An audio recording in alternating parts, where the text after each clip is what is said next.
It's a fallacy. Right. Yeah. It's like get me a burger, but then you never get the burger. It's weird. That doesn't make any sense. But the only way In my head, I thought it was a lot better than I thought it was.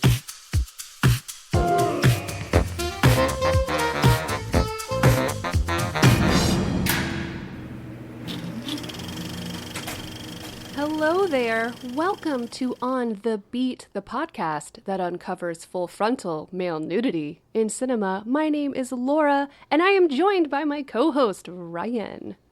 Hello. Ryan, it's part 4 of Schrader-thon. Yeah, as far as we're aware, this is part 4 of Schrader-thon. Well, this is the 4th movie that we've done. Oh, okay. That's what I mean. All right. So we've done 3. We have done 3. And after 3 comes...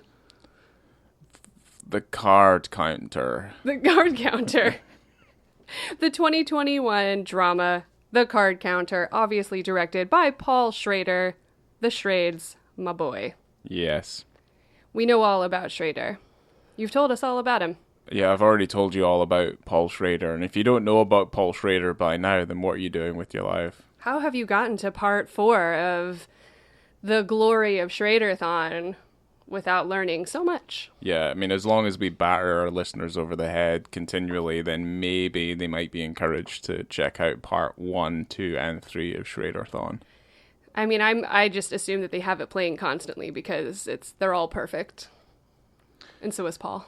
I mean, that's okay. I mean, that sounded like a horrendous boost to your ego, but anyway, let's To mine? Yeah, let's carry on. I don't need a boost. I'm already at the top. I'm filled up. Oh, all right. Ego full to the brim. That's right. Yes, that's why we consider therapy. So this film stars Oscar Isaac as William Tell, Tiffany Haddish as Lalinda, Ty Sheridan as Kirk with a C, and Willem Dafoe as John Gordo. Yeah.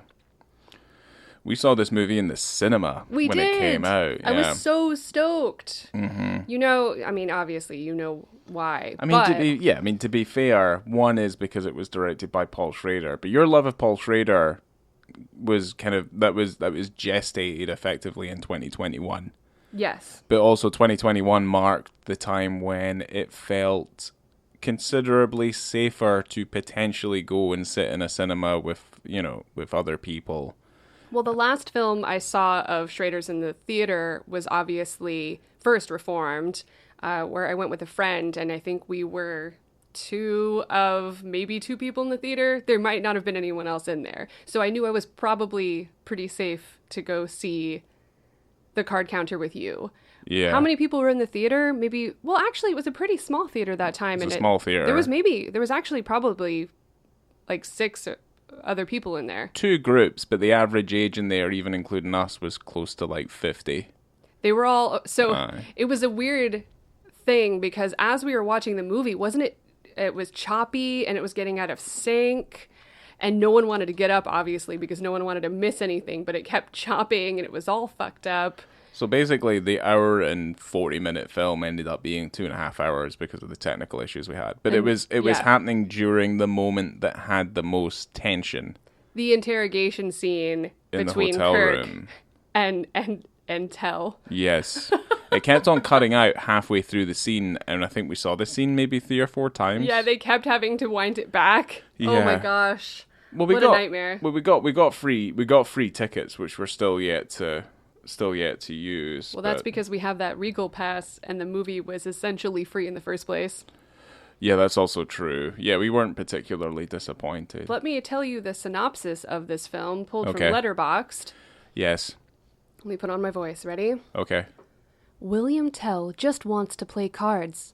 His Spartan existence on the casino trail is shattered when he is approached by Kirk, a vulnerable and angry young man seeking help to execute his plan for revenge on a military colonel. Tell sees a chance at redemption through his relationship with Kirk, but keeping Kirk on the straight and narrow proves impossible, dragging Kirk back into the darkness of his past. Right. Actually, it should be dragging Tell back into the darkness of his past. Yeah, because... That's a mistake. Yeah. I didn't make that mistake. No, I'm not saying that you did make that mistake, unless you did. But, Let's not double check, because remember, I don't make mistakes. So we'll just keep it. Yeah, there we go. A See, secret. yeah. Aye, of course, yeah. The tagline, though, is reap what you sow. Which that's fine. Yeah, no, that's fine. It's I mean, I guess like if you want to put it into kind of like layman terms, and you kind of want to like really truncate it and make it quite insular, it's like it's a tale of redemption for the most part. Yeah, redemption and revenge. Yes, like accidental revenge that he wasn't planning on. Yeah. I guess like because he's running this life that he's currently in. Because the film begins effectively in the prison, and how he's like, I didn't realize I would like prison so much, but it's purely because of, I guess, like down to some rather innate obsessive compulsive disorder, and also from being in the military, is that he just loves form and conformation and order and monotony and schedules and timing and just knowing what everything's going to be day in, day out. Right. He's not a massive fan of color. That's definitely for sure. Everything he wears is gray. It's like he's trying to put on a costume in a way where he's trying to show himself off as generic human being, He always does his hair the exact same way. He pretty much wears the same outfits all the time. It's just as though he doesn't want to be seen, noticed. Nothing you can tell in particular about him. He's just generic good guy. Yeah, he's got a kind of cookie cutter look about him that effectively allows him to blend into the background and become relatively unseen. Yeah. Which I guess is what he's kind of looking for. But for the most part, I guess certain attributations of his past is what's molded him into the person that he is today. So certainly he might have been into color, he might have been into spontaneity, he might have been into like the fruits of life, if it wasn't for the fact that he'd spent years and years and years and years torturing people as a soldier, and then taking the rap for that behavior, even though he was ordered by a higher up to do those war crimes. It is rough. There is some shit in this movie. There really is. And it's one of those things where in terms of what our podcast is about and the films that we pick and why we pick them, this is a tough one because we haven't necessarily done one like this, one involving nudity via war crime. There's certainly plenty of films like this that we will cover eventually. 100%. It's just the ones that are hard to talk about. Certainly because we're still in the early beginnings of this podcast, because we're less than 30 and this is like episode 28 or something. Yeah. We're not really wanting to cover the hard edge films because there's hundreds to cover. We're not doing Schindler's List for a good reason. Not wanting to dive into we're not doing Holocaust. we're not doing Come and See for very similar reasons. And I think the other movie I'm thinking of is another Spielberg movie about the slavery on the boats. What's that called? Oh, is that Amadeus? Yeah. Yeah. So there's also that. Wait, obviously. Amadeus is Mozart. Is it Amadeus? Amistad? Amistad. Yeah, I always mix them up. Yeah. Amadeus is that Milos Forman movie about, is it Wolf? I'm not very good at that. Mozart. Is it It's Mozart. Amadeus Mozart. Right? Right, so it's Amistad. It's Amistad then. Yeah. That honestly, that is probably, I'm into double figures. Matthew McConaughey. Making that mistake. Yeah. Yeah, there's a few of those other ones that actually are probably going to be coming up soon. Yeah, one's about music, one's about slavery. Yeah, so you probably don't want to make that mistake when you go to the video shop. Right. Yeah. Yes. So no, this is where obviously we delve into, I guess, like darker depictions of full frontal male nudity. This is the first of the Schrader films where the nudity has zero to do with sex. All of the other ones have to do with sex in some form. Yes. leading up to it. This is Yes. the complete opposite. This is forced. But that's also not to say that those depictions weren't dark either.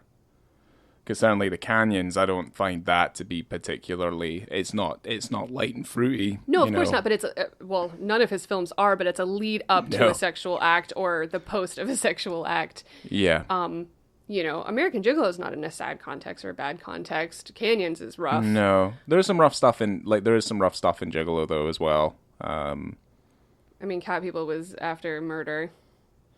Yeah. I mean, I think we're trying to make some level of distinction, but I guess this is where it's like this is a different Schrader nudity. This is different, and it kind of we subcategorize these moments. And there is sex in this film, but it's not the nudities. We don't get any. It's no Room with a View. Let's put it that way. Oh that's my a gosh, lot more. what a treasure! Yeah, that's a lot more jovial and innocent. This is just like, oh fuck, this is horrible. The guy's covered in shit. Men covered in shit, it's so awful. And they're being like dehumanized, and they're going through sensory deprivation, and they're being sexually humiliated, and it's the music. I remember everyone probably remembers when that stuff came out about the torture and so basically from the advent of the Second Iraq War or Gulf War II.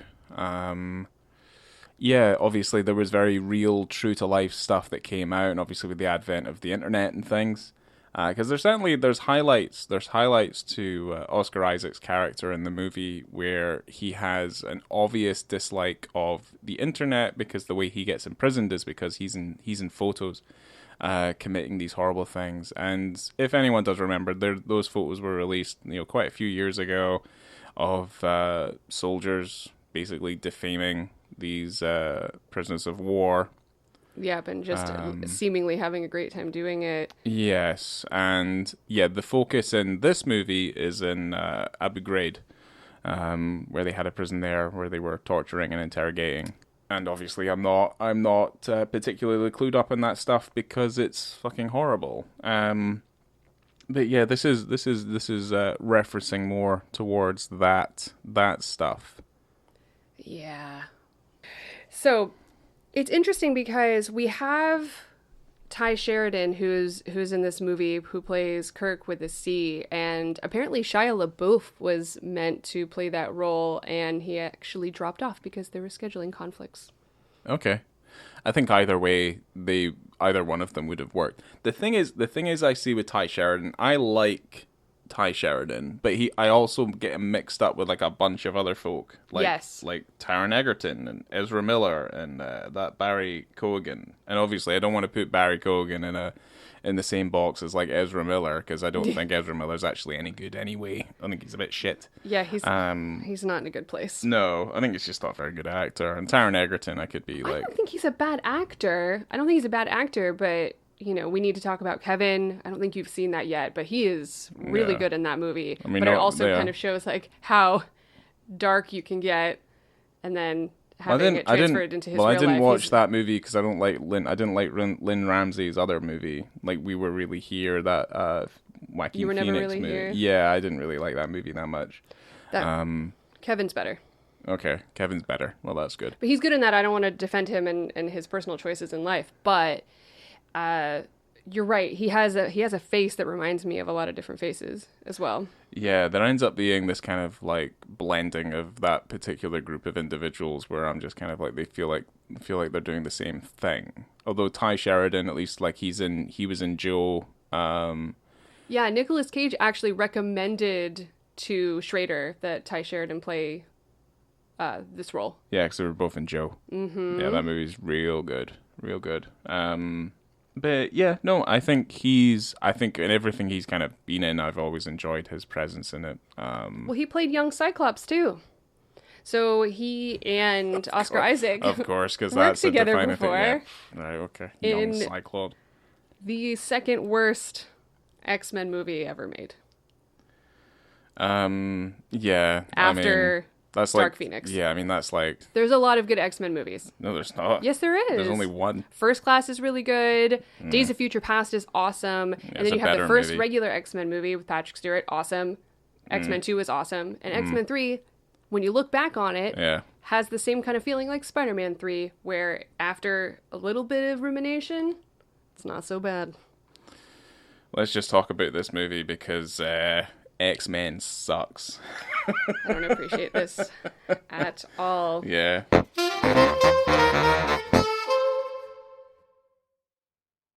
So it's funny because there's so many with Schrader. He has a lot of parallels between all of his films, and I was asking you about this while we were watching the movie, where you have William Tell and he's writing in a diary, and I said to you, aren't there are a lot of Schrader movies where dudes are writing, you got your Lonely Boys writing in diaries, Taxi Driver, which he didn't direct, but still it's his movie. Light Sleeper also. You have Willem Dafoe, he's always writing in a diary too. I mean, Bringing Out the Dead's also another one. Has he got a diary? I don't know if he has a diary, but it's certainly, there's so much voiceover in that movie. Yeah. You could always put that down to Scorseseisms, but at the same time, it's written by Paul Schrader. Yes. As well. It was co-written by Paul Schrader. I've always kind of found Paul Schrader stuff's very, very much like literature. It's incredibly deep and it's affecting.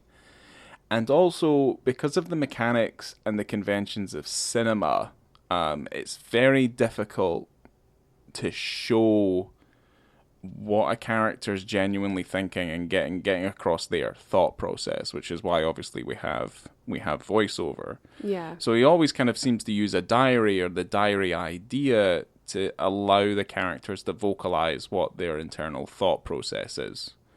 And that can be a double-edged sword. It can be really good. Let's say, for example, in Taxi Driver, I think it's very effective. I think in this, it's very effective. Yeah. And there's other times where you're just kind of like, it feels a bit shoehorned in. Like the original cut of Blade Runner, which it kind of feels like it's a bit of a hammer. But I feel like, yeah, just because cinema is just, purely a visual medium, I feel like having a device there to help us vocalize what a character is thinking just gives particular characters, specific characters, a means in which to vocalize their internal thinking. So it's just not so purely visual. Because at the end of the day, if he could write a book, I think he would just write a book. Because that's what that's what obviously that's the benefits, the perks of writing a book, is like how deep you can go. That's how you extend out, say, like a moment that takes like half a second in real life time can be 400 pages in a book, Right, So, yeah, definitely. Yeah. There's that same scene, I think it's the first time that we see him writing in his journal, where you see his tattoo on his back. Yes. Which is in the worst font I've ever seen. Yeah, I mean, it's also probably a prison tattoo. Yeah. As well. Or it could have been done when he was a soldier. It says, "I trust my life to providence. I trust my soul to grace." Didn't know what it meant, and you said it was probably a Bible verse. Yeah, this was me remembering or misremembering from seeing the movie in the cinema, but I thought it was maybe a Bible verse. Right. Classic prison tattoo. Potentially. Right. Well, again, it's all about redemption. It's like when people like pray to God on their deathbed, you know what I mean? It's like they're supposedly redeemable because in this one moment you pray to your metaphysical being, and you'll be all right when you go into the next life, which doesn't exist, obviously. Oh my God.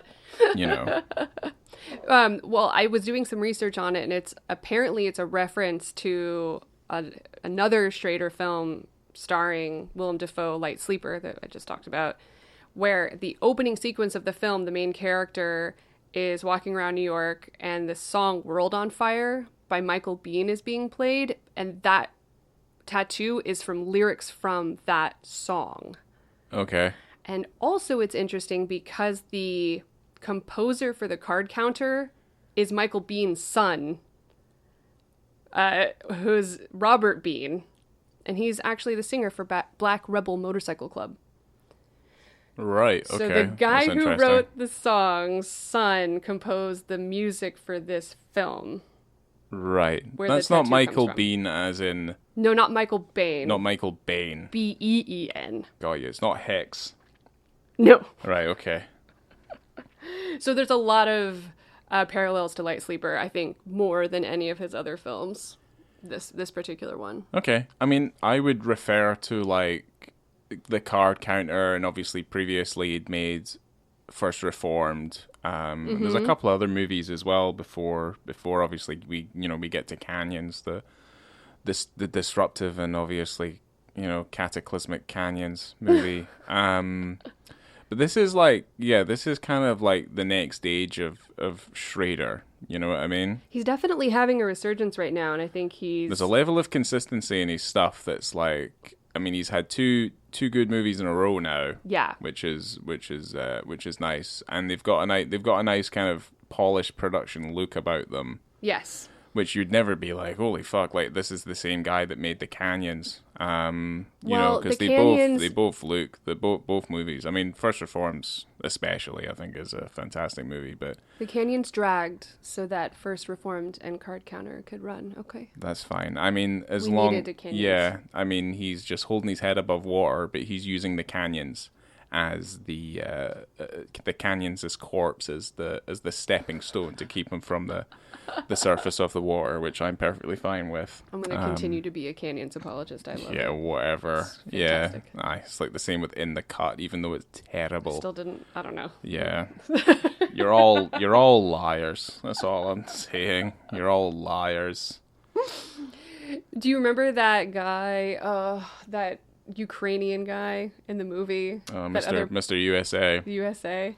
Yeah, I think he's a very deliberate, if not incredibly unsubtle kind of reference to one of the main prevailing kind of themes, or at least like one of the prevailing ideas, or certainly characterizations for Oscar Isaac, is that I don't think Oscar Isaac's character is a particularly big fan of America. I don't know if I would say that necessarily. I mean, he served his country, and I think he felt like he was stabbed in the back. But for the most part, and because... But he's not bitter about it, though. I think he just feels guilty. He accepted what he'd done. Yes. I just don't think he was particularly proud. Of course not. Because when you look back at something such as that, when you're put into a horrible situation where you have someone above you, your boss telling you, I think you'd be really good at this job. And the job is torturing human beings in a way that's obviously not effective. And we all know that type of interrogation doesn't work. No. Yet you're told that you'd be great at it. You do it. You are good at it. And what that makes you think about yourself looking back. Yeah. When you're put into that situation where you have, that music playing and it's loud and you're inside of it. You're inside of this horrible situation. And yeah, I can't even imagine what that would be like looking back on the things that you've done. Yeah. And why it makes sense that he's always trying to run away from it and trying to keep his mind occupied on the one thing he's super good at. Well, I always kind of saw that stuff as because there's religious aspects to Schrader's work where it's all about kind of like the idea of self-flagellation and like punishing yourself for your beliefs to try, because effectively where he was working was like a self-made hell. Like that's what it looked like. It's like Jacob's Ladder hell. Oh my gosh. That's what it looks like. 100%. And he's just continually trying to claw his way out of it, even though he knows, like, deep down that he can't atone for the sins that he's committed there.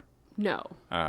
Which is why he punishes himself continually. And why he's trying to save. Yeah, it's why he he sterilizes his environment, and he lacks any sort of like stimulation, like no visual stimulation, no kind of emotional stimulation, and certainly with the female character's role in this movie is that she's kind of, I guess, the light in his relatively quite dark life. Yes. And I guess kind of to put it all kind of into perspective is that when he's traveling around and he's going from hotel room to motel room to parking lot to other parking lot to casino, everything just looks the same. There's no sense of grandeur or spectacle about the places he's going to. Which is funny because he's in these brightly lit, loud, sparkly casinos, but Yes. it never feels that way. It never feels bright and loud and sparkly. No, this isn't like Casino, like Scorsese's Casino, where everything's kind of very kind of bright and colorful. And Even though it is, it's so strange because it is bright and colorful, but you don't feel that at all. yeah, You're well, just walking through with this guy. the Scorsese movie at least covered what they felt was the golden age of Vegas. Mm-hmm. So everything was a little bit more colorful and authentic as opposed to like what it effectively became. Because Tell doesn't spend time really in Vegas at all. He's in small Indian casinos throughout the country. Effectively, yeah, he's just going from reservation to reservation, basically. Yeah. Just to kind of keep under the radar.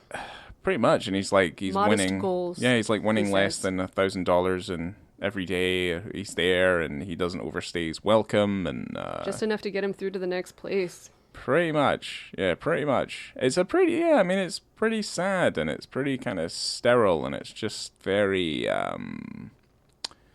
It's just his life is not particularly interesting. No, it's or just day to intriguing. day. Yeah, Not it's- interested in going to museums or anything. No.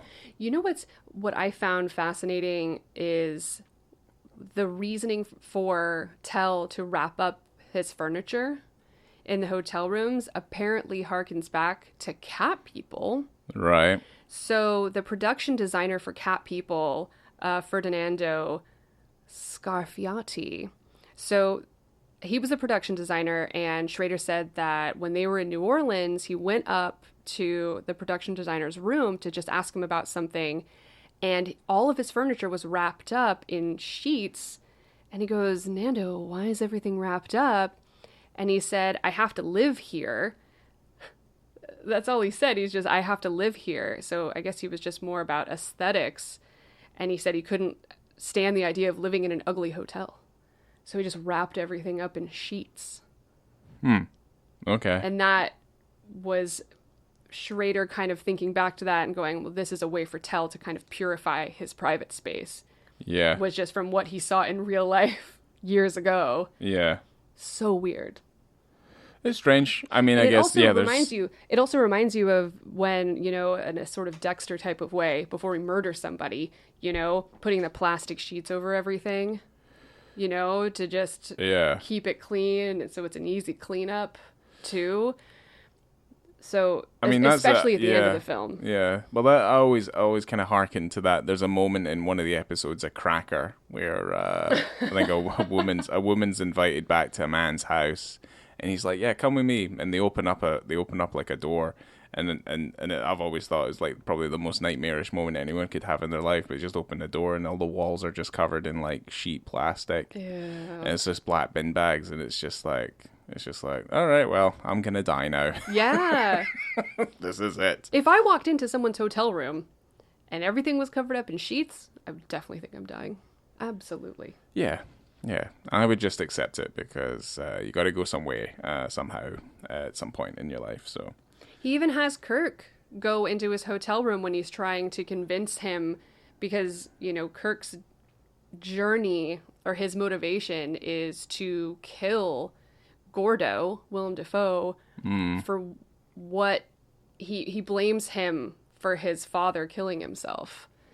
So yeah, Gordo or Major Gordo at the time, he obviously recruited a bunch of these MPs to go in and he trains them to become these torturers. Interrogation And specialist. interrogation specialists, basically. Yikes. But obviously some of them obviously came out, some went to prison, and some were mentally horrifically scarred, and they've had horrible lives, or they've committed suicide in the case of his father. Yes. So he, blaming Gordo for that, that's how he meets Tell.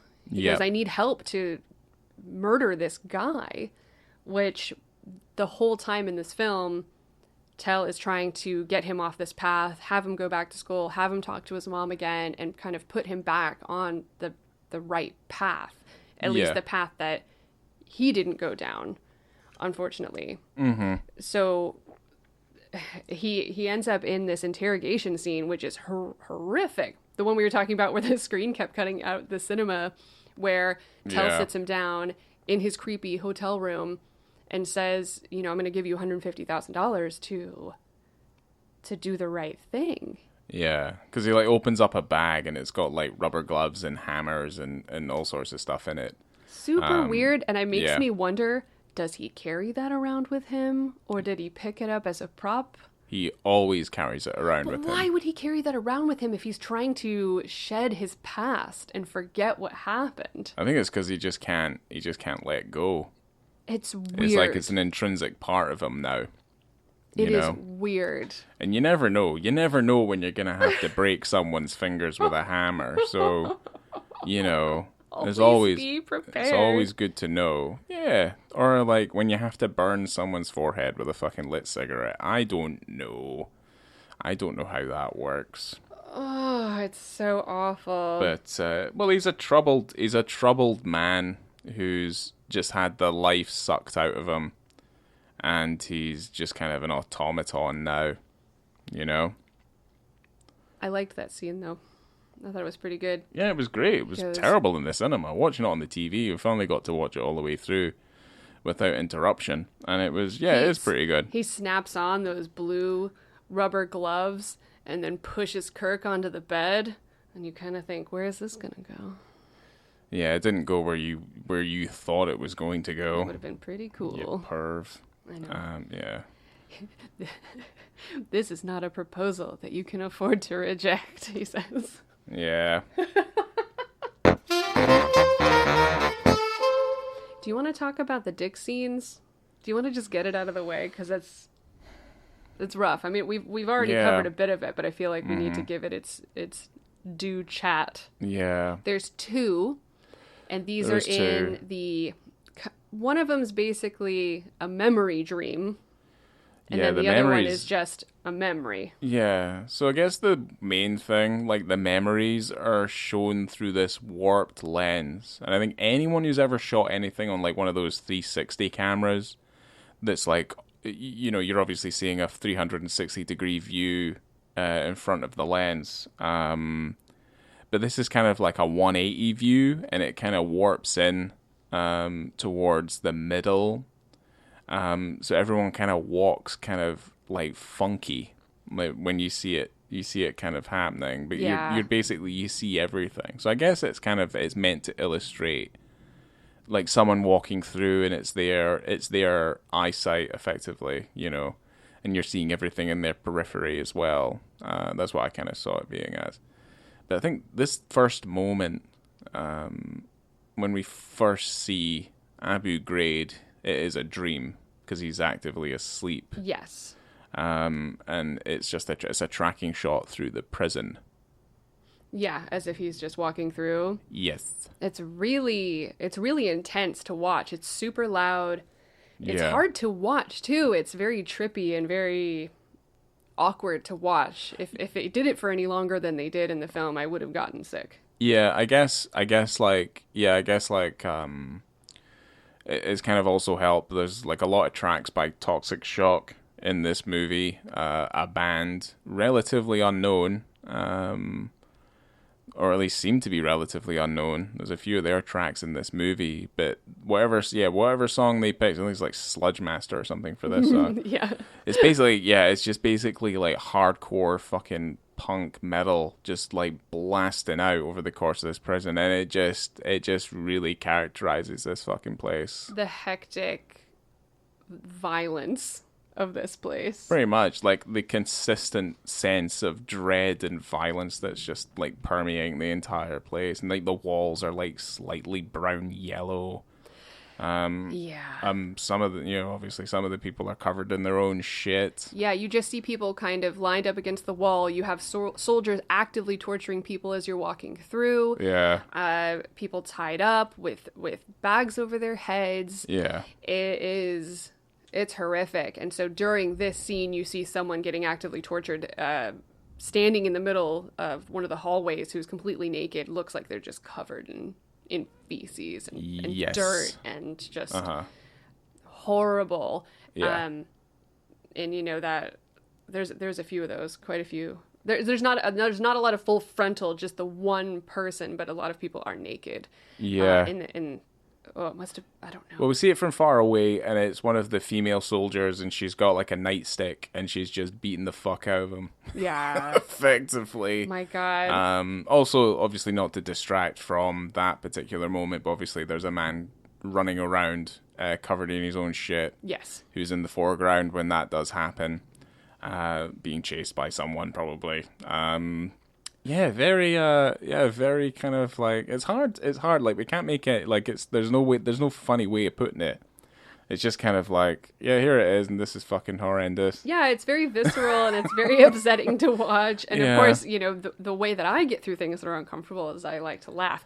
Yes. Which just sounds dreadful. Yeah. But when we were watching that scene, which I said I wasn't going to bring up, but I am, but I was like, hey, imagine just getting a part in this film, and you're so excited, and you're in the Abu Ghraib scenes, and you go, hey, Ma, I got that part in the movie. And then she watches the movie and goes, oh, God. Oh, Jesus, Jimmy.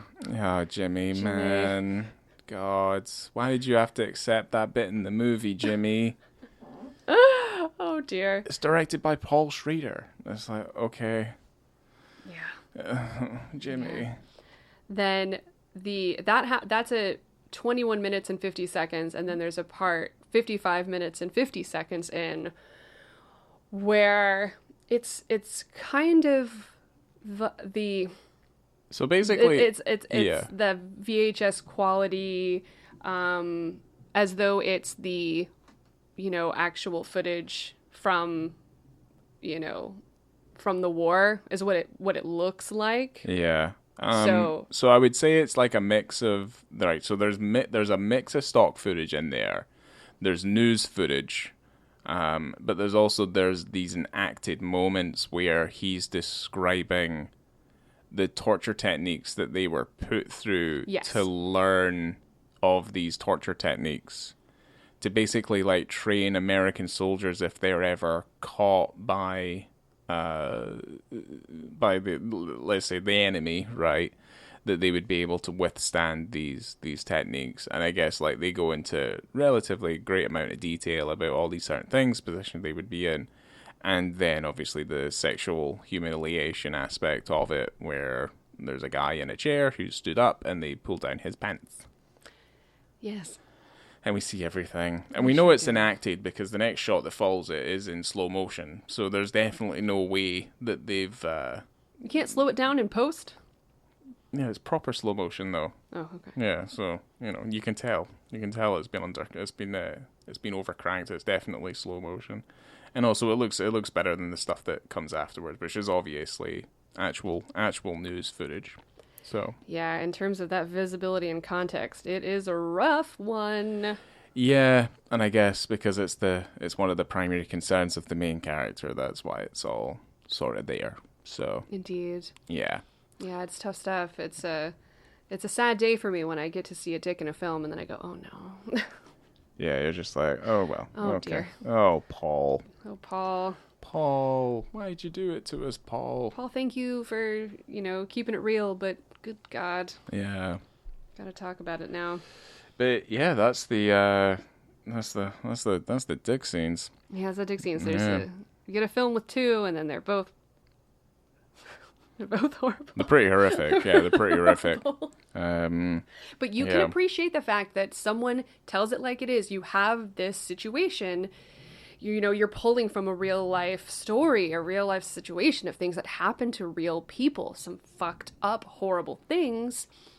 And the Schrades doesn't shy away from that in his films. So, you can appreciate that for what it is, and putting it in the film and making people feel uncomfortable you know, because you can have many kinds of different dick scenes, you know, as he had in his other films. You have the sexual scenes, and then you have the ones that are uncomfortable and show the humiliation of people in this way, and how it happened, and it's rough, but the man has a variety.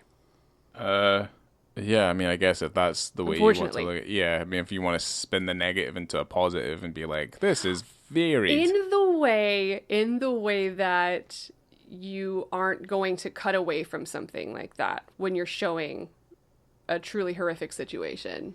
Okay. You know, I think that there's a way to, I don't know, it's like a responsibility to show things like that because it's uncomfortable, and, you know. Yeah. I guess there comes an argument in there whether or not, like, this unflinching approach, if it's Like I guess, gratuitous. or if it's just for shock value. I guess, like, there'll be films of this type where we're going to be covering that particular aspect, and I say Come and See is a very notable one for that aspect, because that film uses primarily, it's just stock footage. Technically doesn't need to be there, but there's a very specific reason why it's there. And also for, I would say, Schindler's List, which is all enacted. That's not stock footage. That's all real people doing it. And that movie obviously has that film is particularly rough. Well, you don't want to say it's, I wouldn't say it's necessarily for shock value, for shock's sake, because especially the way that he shot it, it makes sense for what it is. You know, I don't think, I mean, I guess maybe the whole sequences are shocking. They're shocking, yeah. Yeah. I guess, okay. I guess you have to question a lot of the contextual reasoning for that sort of stuff as well. Contextually, it makes sense for it to be there. Yeah. Especially the way that he filmed it. But yeah, it is, I mean, it still sucks. Yeah, of course it does. So yeah, no one's having a good time. Gets into this really crazy stuff with Kirk. Yeah, well, you think he's turning his life around because I keep on forgetting her name. Lalinda? Yeah, I mean she's Tiffany not. Haddish? Yeah, she's not good in the movie. It sucks that she's the not weakest great. part of the movie. It sucks that she's not great because I love Tiffany Haddish, and I know it's probably not the easiest thing to go from being mostly a comedic actor into something like this. Yeah. But I know Schrader has a history of doing or casting comedic actors in serious roles. You know, you had Richard Pryor in Blue Collar, and he's awesome. Yeah. He's awesome in that. But, you know, with Tiffany Haddish, I don't Well, it's because think they tend to find it easier to go into dramatic roles like that, you know, like Robin Williams, Jim Carrey, like they're amazing. They're very good at just being able to do that. I don't know what Tyler Perry, is he a good example of being able to do that? I mean, he's good in Gone Girl, I guess. Oh yeah. No, Tyler Perry's a good actor. Yeah. When he's not like simultaneously shooting like fucking 400 TV shows all at once. Right. You know, but yeah. Yeah, she's not amazing because there's times where you can watch her in this film and you go, acting. Yeah, There it she feels goes, like it feels acting. very forced. But there's times where she kind of lightens up and she throws a funny line in there, and it is quite natural. What was that part where she and Tell are sitting at the bar and there is one of the dealers, the poker dealers, is sitting down on the other side of the bar drinking, and she's sobbing. Yeah, she's like actively sobbing. And Melinda goes, what does she say? She's like, oh, I'm fucking all right. Yeah, the car dealer's like, yeah, I'm fucking all right, and she's just sobbing. And then she just goes fucking all right, crying and shit. my favorite line in the film. Yeah, it's pretty funny. That bit's pretty funny. Yeah, I don't know. Maybe she loosened up. Yeah, potentially. Yeah, I just got more comfortable because there are times later on in the film. I doubt they shot this in sequence or anything, but there's definitely scenes where you see her getting more comfortable and it flows really, really well. But there are other scenes early on in the movie not great. Yeah, it just feels a little When bit... they meet... A little bit stilty, a little bit wooden. She asks for a Tom Collins, and then she's like, why don't you spend some time with me? And it's so weird. Yeah. Does not work. And it's maybe more to do with the fact that Oscar Isaacs is incredibly seasoned and he's very charismatic. And like maybe in comparison to him, she's just a little bit stilted. Yeah, she because kind of he really overshadowed. he fucking sells everything. Oh, yeah. If it wasn't for him, I don't know where the movie would be. No. Yeah. Is that the rain? It is pouring. Was it thunder earlier as well? Is that what I was hearing? Yes. Oh, right, okay. Florida. Then, yeah, that's fine. Just to put some context to this, because I'm leaving this in, just so you're aware. We tried to record it faster, but it didn't happen. Yeah, we tried our best, but we can hear certain things. Yeah, I mean, I guess, like, that's the only thing. I mean, Willem Dafoe's in the movie for, like, maybe 5 minutes. Ooh, baby. Yeah. Baby, do you feel it? And he's got good. He's got a mustache. He has a mustache that looks exactly like yours. Yes. There's 2 films that I've watched recently where people have your mustache, and they're both villains. I just want to put that out there. I mean, it takes The uncle from Gone Baby time. Gone. Yeah. And Willem Dafoe. He's straight Boston, that dude, though. Like, that makes sense. You've got a villain stash, and I love it. I don't have a villain stash. Villains have your mustache. Nah, I've got a disgruntled, like worker stash. Because it goes with my fucking disgruntled face. All like, right. I'm just continually pissed off about everything. Your resting bitch face? My rested bitch face, yeah. Which was once referred to from a girl at a party one time. Did I ever tell you this story? You did, but the audience hasn't heard it. Yeah, so I was at a Valentine's night party. So cute. And I was outside. It fucking sucked. I go out to have a cigarette, and then eventually, I thought it was on my own, and then a bunch of people came after, and obviously, conversation is thick and fast and a little bit shit. But anyway, we were talking, and this girl, this random lass, no idea who she was. She just goes, "You've got a resting bitch face," like right to me. And I was just like, "Oh, really?" It's called a flirt. And I was like, well, you fucking failed, obviously, with that. Later that night, I think we ended up leaving that place and we went somewhere else. But there was someone else who was okay. There was someone else interested in me. Look and at they'd been conspiring against each other. Wow. And I went out for another cigarette, and before I knew it, the lassie who I'd been talking to, the other girl had thrown a drink right in her face. Over you? Wow, hot stud hendo. That's fine, but like the idea of 2 women fucking arguing over me and throwing drinks at each other when I wasn't even there. I just went to go have a cigarette, and I come back and it's just like, I kind of turned to her and I went, "Why are you all wet?" Good God. Just covered in like a vodka and Coke. Speaking of being covered in something, do you want to talk about the very end of this film? What do you mean? Oh, I thought you were talking about poop again. No, I'm not talking about poop again. I was talking about blood this time. So, so this is that bit where I'm like, it's like where you repent your sins and stuff. He confronts Oscar Isaacs does. He confronts Willem Dafoe's character at his home after Willem Dafoe's shot Ty Sheridan and murdered him because Ty Sheridan went after him. Just like he said he wouldn't. And he went out there with a dart full of ketamine, thinking that's going to take down Willem Dafoe. Joke's on him. Nothing can take him down. Except Oscar Isaac. Yeah. Well, they meet and they talk. And they're still soldiers. But, they end up... He's going to do a dramatic reenactment of their interrogation techniques in this kitchen. Yeah. And they do. And they fuck each other up big time. All you hear is... Yeah, you never see any of groans and yells. Yeah. And then Oscar walks out covered in blood, 2 fingers hanging loose off of his hand in a pretty brutal way. Gets on the phone and calls emergency services and says, "I'd like to report a homicide." Yeah. Cool as a cucumber. Yeah. I mean, he's desperate to go back to prison because that's where everything kind of made sense. Because he's always talking about like how what he's doing and where his life's going is that he's just passing time. Yeah. You know, He just he's feels just not guilty. really. Yeah, well, he's just not. He's just not a massive fan of life. So. No. Yeah. Yeah, and the very end, basically the credits of this film is super similar to American Gigolo and Light Sleeper. Yeah. Where you've I got don't like the ending of this movie. I don't like the ending to American Gigolo either. No. It's the same type of thing where you have two people separated by prison.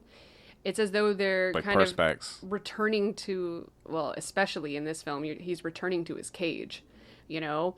And you've got two people staring at each other, or just two people separated by that pane of glass. Yeah. And you've got this kind of E.T. moment where they reach out and Yeah. press each other's fingers against one, Yeah.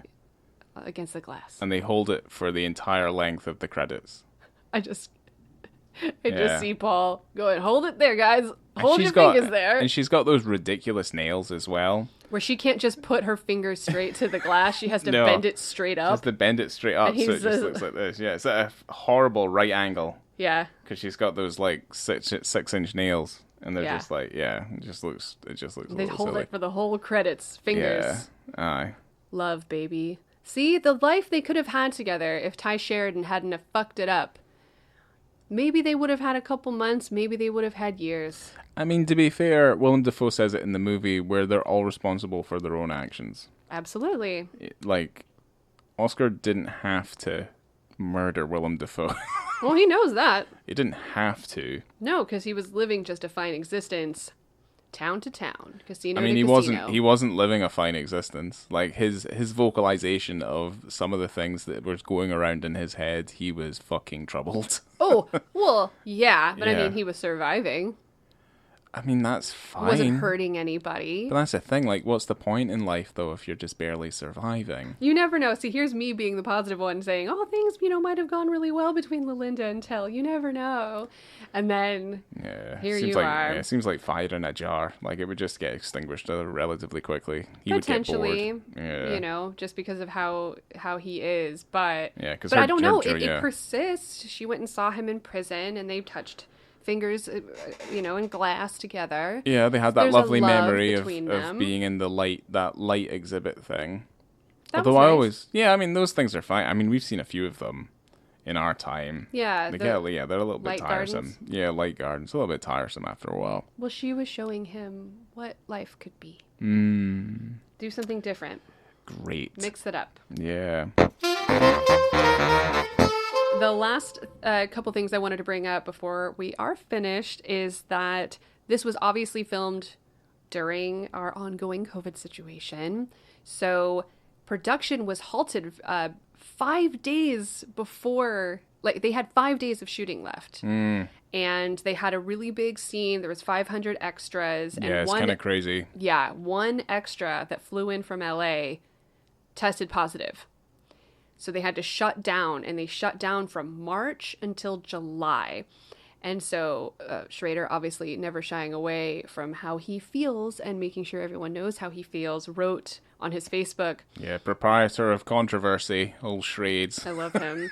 He goes, production halted 5 days before wrap by my pussified producers because an LA day player had the coronavirus. And then he wrote, myself, I would have shot through the hellfire rain to complete the film. I'm old and asthmatic. What better way Yeah. to die than on the job? Yeah. He's a very classical man, because Kurosawa said the exact same thing. Kurosawa was just like, if I'm gonna die, it'll be in my director's chair. Yeah. I can see where he's coming from, obviously, when you have Yeah. that goal so close in mind, but especially when he was filming this, COVID was not a joke. We can joke, well, I don't know if we can joke about it now, but it's different, obviously. Yeah, I don't think now it- from yeah. then. So then you've got someone rolling in with the old COVID is horrifying, because I think Yeah. that when they were filming this, we didn't have vaccines, we didn't have hope. This is hard this will be hard into 2020, because we didn't see the movie until 2021. Correct. Let's say mid 2021. Let's just put a kind of date on it. Yeah. For many of us, 2020 And I would say most of 2021 as well. Absolutely. Is when most of the time is lost. I mean, we were busy in 2020. Like, I made films and stuff like that. 2021 is the year where I'm just like, holy shit! Like, I have no idea what to do. Like, that was that's where early time days. just gets lost. That's early days too. So when we went from having no time to do anything because we were so busy, we were working, we were moving, there was a lot going on, to not doing anything at all. I think that was a really nice time for creative juices to get flowing. People started making bread, and people started working on films and writing and being creative. Yeah. But then, that's kind of depleted a bit as we go on through this situation that we're in. Yeah. But we're also more protected, and we're not dealing with, like, you know, quite virulent strains of the virus now than we were when it first came, when the novel virus was out there. So imagining that, gosh, during this particular shoot. See, I'm a fan of that man's tenacity, gumption. Yeah, like, I do like it. It does ring, and he's not the only filmmaker like this. It does ring of, like, grumpy old man syndrome. And I mean, here's the thing: like, they did an entire shoot for the most part. They've got last 5 days. Someone fucks it up. Yes. And whether or not it was deliberate or not, who knows? In Schrader's eyes, he's just like, I don't give a fuck. This is my movie. And I feel like that's a very old school way of thinking, you know? That's a kind of freaking way of thinking, you know? Oh my God, yeah. It's like, just batter through the walls. Like, it's very much an old school way of thinking. And Scorsese's to the same part as well. I feel like, you know, everyone's like, oh, he's so nice. But on a film set, he will fucking rip you apart. Yeah. He is a tiny man, but he is like a fucking honey badger. Like, he will kill you. So remember reading stories about him on the set of Gangs of New York, because Gangs of New York, unfortunately, is a Miramax film, and, like, the Weinsteins couldn't even fucking. He's as hard as a rock, that man. That's what Schrader was saying, is that somehow Scorsese's been able to work through the the system with all different sorts of. Scorsese's very clever. That's why we have things like studio obligation films, like the remake of Cape Fear, and that film's fucking amazing. Yeah, so good. Schrader's like, Netflix couldn't take him down. All these other companies couldn't rein him in because even when he started a fight with Marvel, like, he still kind of came out relatively unscathed. Schrader's like, I can't do that. But I think Schrader, especially after the Dying of the Light situation, where he Final Cut was taken away from him and he feels like they ruined his film. He's learned a lot since then. Yeah, of course he has. And now we've got gems. But like the last few films. Schrader makes much smaller films. Calls them his handmade films. Yeah, like, they're much smaller films. They're much more intimate. Certainly Scorsese in more than recent years has been doing stuff with much bigger budgets, and he does make the odd little small thing here and there, because he likes to divulge in his documentaries and stuff like that, which I think is pretty cool. But The Irishman, I mean, that movie was fucking very expensive to make. He did all sorts of crazy camera stuff in that film. All the de-aging shit, and I would say, like, some of it works, some of it doesn't. I mean, I did like that movie. I mean, but it's also like, it's labeled as like a Scorsese gangster epic. Well, Scorsese was an executive producer on this film. Yeah, well, they're friends. They're friends because obviously Schrader does a lot of some of his script writing he's done for him, and he's cleaned up scripts and he's spoken to him and things like that. So yeah, he had Scorsese watch, like, the cut of this film. So when they broke for COVID, for those several months, Schrader was able to cut together like a 90-minute version of the film, and he was able to do rewrites and make it more. Ooh. Yeah, Fenda. Yeah. Make it more kind of a. Bela Lugosi is going to come down from the ceiling. Make it more concise and kind of fix up anything. But he had Scorsese's help, and Oscar Isaac looked at it too, and they were able to pull it together in that time and do an edit. So it was a helpful thing in a weird way, that COVID break. Yeah. But yeah, in terms of Scorsese being executive producer, it was just a favor. Schrader just asked him, like, hey, can I put your name on this? Yeah. It'd be great. Yeah. He goes, yeah, sure. Yeah. Yeah, I would say, like, out of the pantheon of COVID-related cinema things, like, I don't have as much an issue with him not being able to shoot his movie than the Christopher Nolan bollocks that came out about Tenet. And he was, like, trying to get people to go back to the cinema in the midst of a fucking pandemic. Yeah, and that one came out in a rough pandemic time as well. Yeah.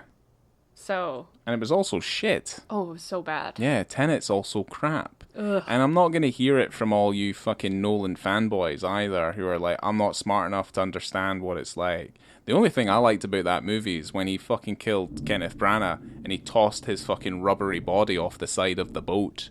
Oh, yeah, that was really good. Yeah, that's the only thing I liked about that Watched movie. that a couple times. And I fully understood what was going on in that film. It's just a shame that it's fucking nonsensical. You're just like, oh, right, okay, wow, it's opposites in the mirror. It's like, oh, fuck this. Fucking bollocks.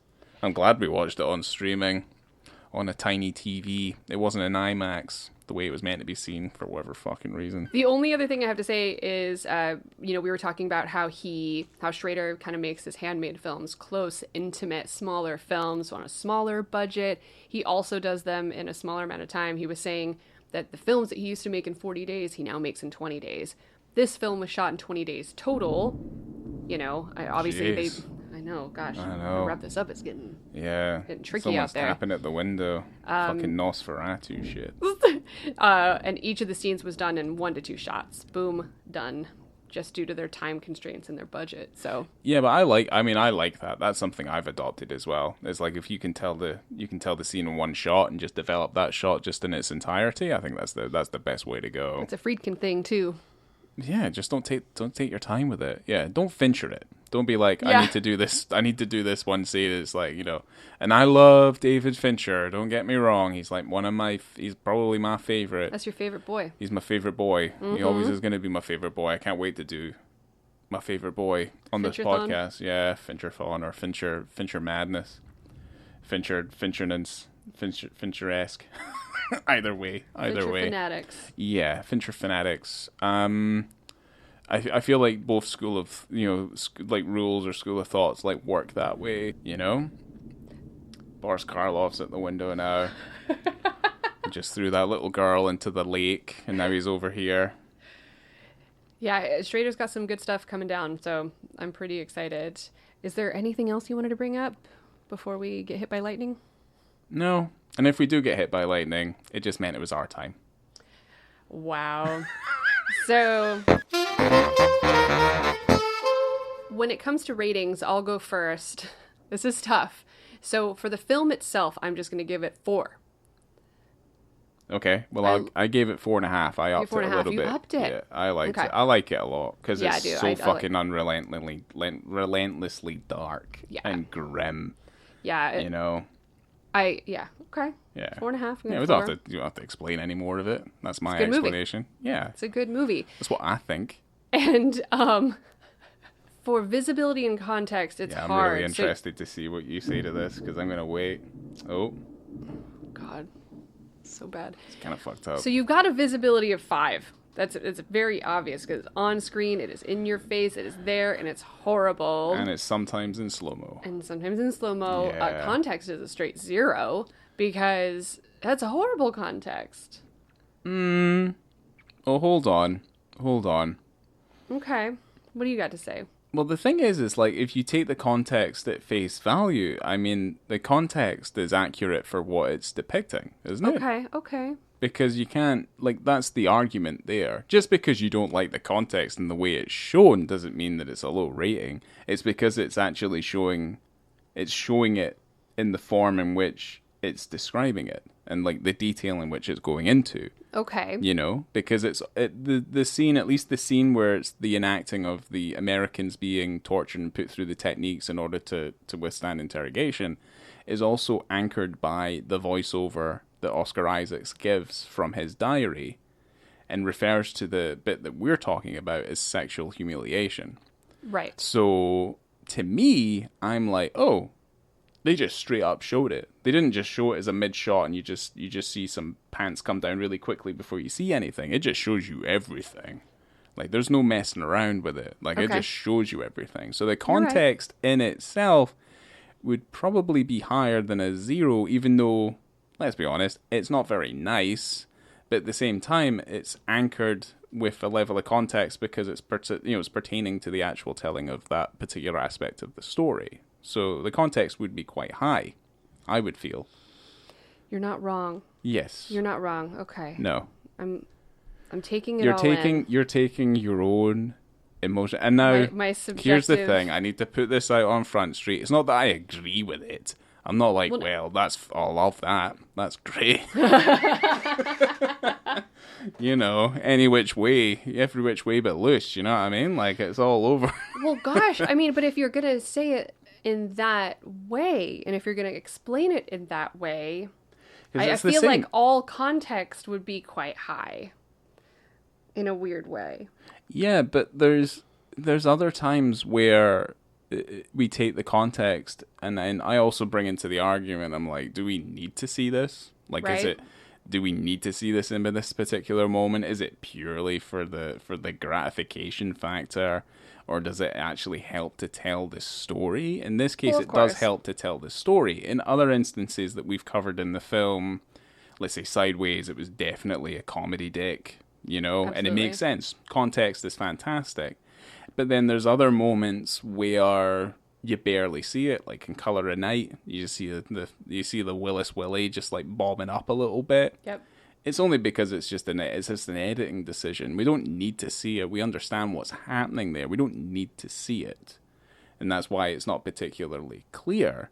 And then I'm trying to obviously wrap my brain as to like contextually wise. Like, there's another movie where you're just like, nope, that doesn't make any sense there. I don't think we've actually covered anything.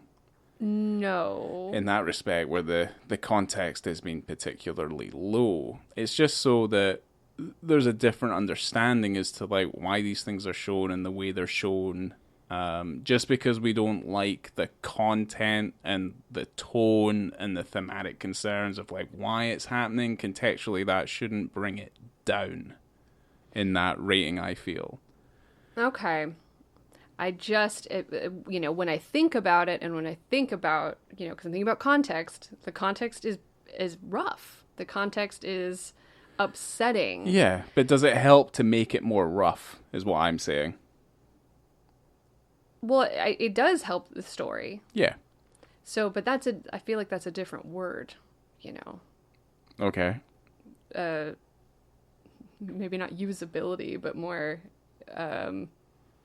I don't know the word I'm thinking of, but... I mean, there's a way to tell it where the edges are softened a little bit, but we've already kind of put out there that Paul Schrader doesn't care. No.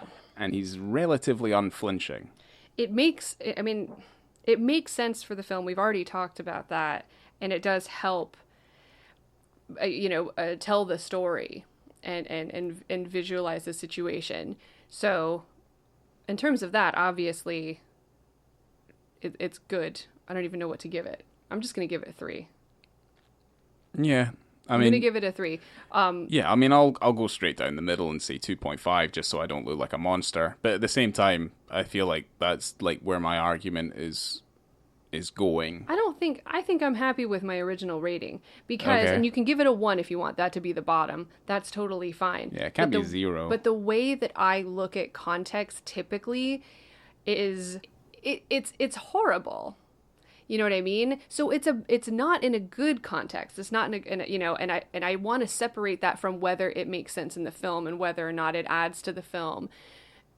It does, but I don't think that should change my context because the context is poor. It's a sad context and it's an uncomfortable context. The visibility is still great. The context is upsetting. So, but that doesn't mean that it's not important. And that doesn't mean that it's not meant to be there. Because that's not what I meant. Okay. So. Yeah. Still an upsetting context. Yeah, that's fine. Because when I try to explain it to people, that's always how I say, is it in a happy situation, or is it in a really upsetting situation? Yeah, is it a happy dick or a sad dick? It's sad. It's a pretty sad dick. So it's a sad dick context. Yeah.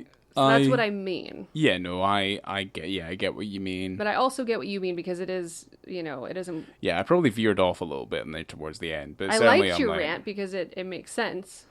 Yeah, it does. I mean, it made more sense than some of the rants I've had over the past few episodes. But yeah, certainly, yeah, I kind of feel like, yeah, giving it a little bit more of an analytical eye. Like, I think that this is where our podcast flourishes a little bit more, in that we're kind of giving it a little bit more of an analytical eye as opposed to taking everything on face value. Like a lot of modern films just in general tend to be a little bit shallow, and especially in the at least this film has some depth and it has some character and it has something it's trying to say, Well, and if there's one thing that Schrader is good at, it's a character study.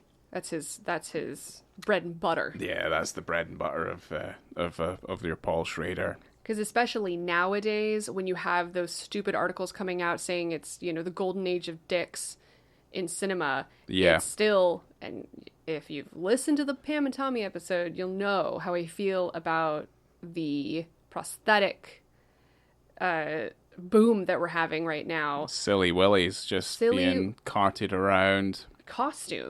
Dick costumes that are floating around, because that isn't helping anything. That's not helping anyone's context. That's not helping level the playing field between males and females. No, because we live in a checklist culture, unfortunately. So now, when you have movies and shows that are coming out that are touting full frontal, you better check your sources, which, I'll let you know.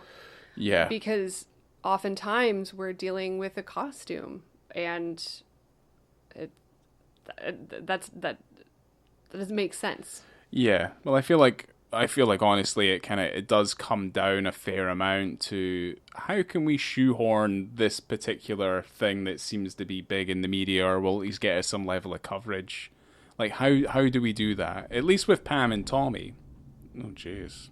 Yeah. I was trying to think of it's mostly Bela Lugosi and Boris Karloff, who did almost every single role in those classic Universal monster things as well. So, but yeah, here's the thing. I kind of I feel like, certainly with the HBO stuff, I feel like there's a shoehorning culture where it's kind of like, well, this is home box office. We can show everything if we want to.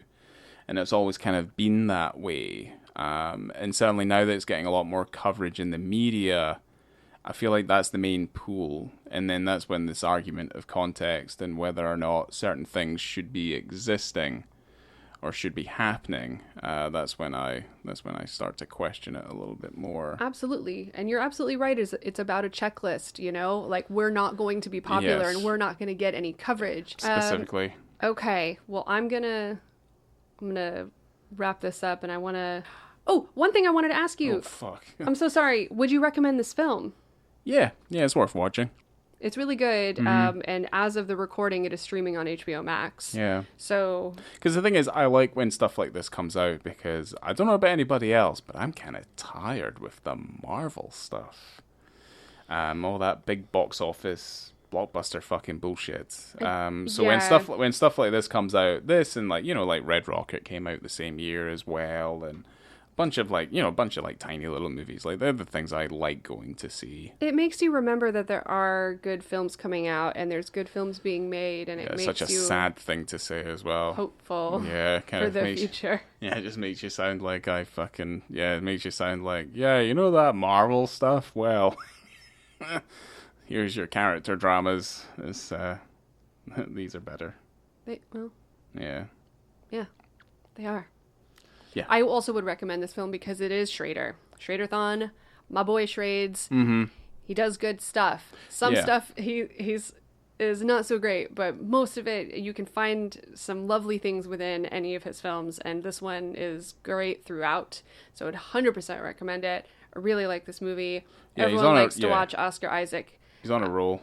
So at the moment. And one day we'll actually talk about Oscar Isaac being naked in Scenes from a Marriage. We'll save it for the episode. We will, yeah, because we'll probably need to watch the original Ingmar Bergman mini-series that he did. That's what it's based on. Sounds great. Yeah.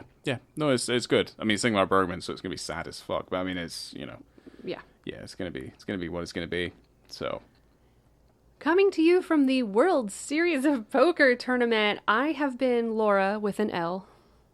Really? That's your ending cap? The World Series of Poker That's tournament? where we spent a lot of time in this movie. Okay. Coming to you from a cloth-wrapped hotel room. Nice. I have been Laura with an L. I love that idea of this sterile work environment. Yeah. My name's Ryan. Yeah, I said that right. Nope. So thank you for doing that. And we'll catch you next time. Remember, if you guys want to know the film that's coming up next, we always reveal it the week before on our Instagram. Yes. So follow us. It's the same name as our podcast, obviously. We don't know what it is yet. I know. I'll fill you in later. Stay tuned. Goodbye. Bye.